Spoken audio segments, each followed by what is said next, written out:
All right, today we're going to dive into a Linux distribution that's built for one thing and one thing only, just raw, mind-blowing speed.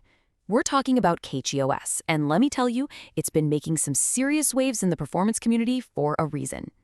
So let me ask you something. You ever get that feeling that your computer, no matter how powerful it is kind of holding back?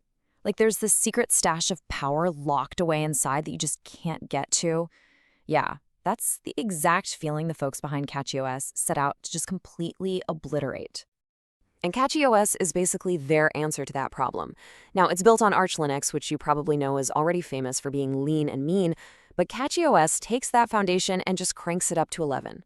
This isn't just Arch with a new coat of paint. No, this is Arch that's been taken apart and re-engineered from the ground up for maximum speed. So how do they actually pull this off? Where does all this speed come from? Well, the magic really starts at the absolute heart of the operating system, the kernel. You can think of the kernel as the engine that drives everything else. And in CachyOS, that engine is one seriously finely tuned piece of machinery.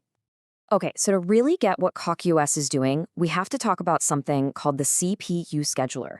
Now, don't worry, it's simpler than it sounds. Just think of it like an air traffic controller, but for your processor. It's the thing that decides which app, which process gets the CPU's attention and for how long.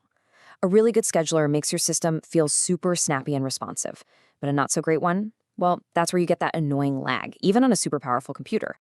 And this right here is where CachyOS makes its first and maybe its biggest power move.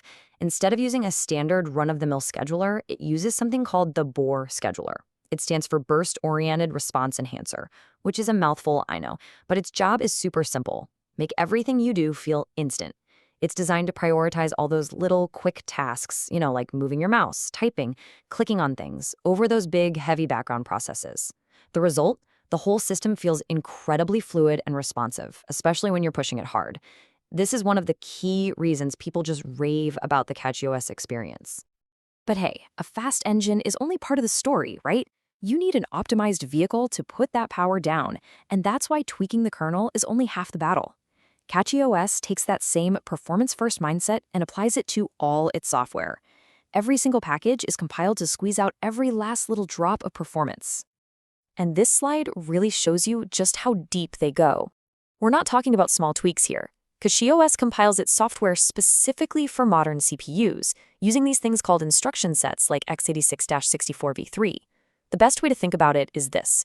It's like writing instructions in the exact, perfect dialect your CPU understands, instead of some generic language. It's just more efficient. And then they pile on advanced techniques like LTO, which lets the compiler look at the entire program at once to find optimizations. PGO is even cooler. It's like giving the software a practice run to see how you'll use it and then optimizing based on that. And then Bulk comes in and shuffles the final code around for even faster startup times. The big takeaway here is that this isn't just scratching the surface. It's a fundamental re-engineering of the software itself, all for the sake of speed. Okay, so all this speed it's just awesome, but what's the point if the system feels rigid and doesn't fit the way you work? That's where CachyOS pulls out its other trump card, just an insane level of customization that puts you in complete control. I mean, just take a look at this list. It's huge. It doesn't matter what you're into.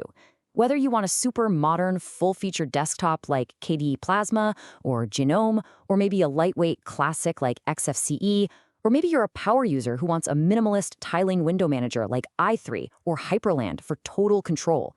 KachyOS has you covered right from the installer. This isn't some afterthought. It's a core belief of the project. Let the user build their perfect setup. And that whole philosophy of choice, it even extends to how you install the OS. If you're new to this world, or you just want a simple, straightforward setup, there's a great, user-friendly graphical installer. But if you're a seasoned pro who knows exactly what you want, there's a streamlined commands line installer that is incredibly fast, super efficient, and puts you in the driver's seat from the word go. So when you put all of these pieces together, what do you get? What's the final verdict? Well, you get a system that does something really unique.